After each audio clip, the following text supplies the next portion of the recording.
The way Citus works is you've got one coordinator and it sits in front of what you'd call your data nodes, or some people will call them shards. So say I've got 10 terabytes of data. I can set it up so that my tables are distributed in such a way that, say I have 4 shards, each one has 2.5 terabytes on it.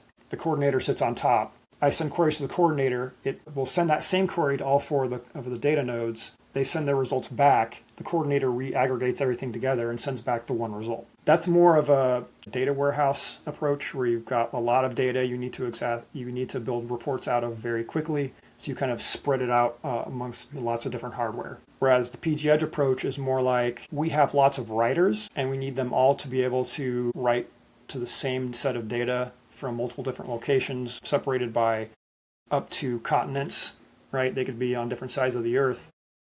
And we want those to succeed in the same kind of fabric of the cluster. Like I want to be able to write in Australia, in Europe, in China, in Antarctica, whatever.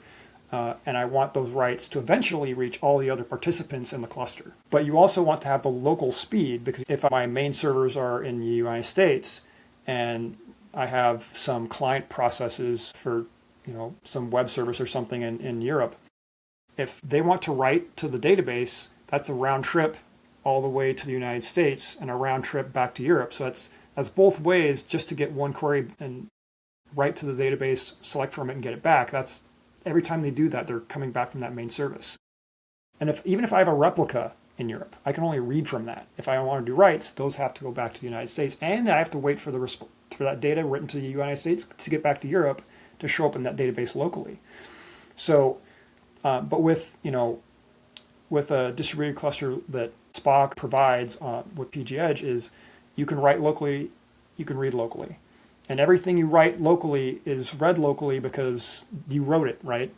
And if America needs that data, it'll get it eventually, right? It'll be there for the American services.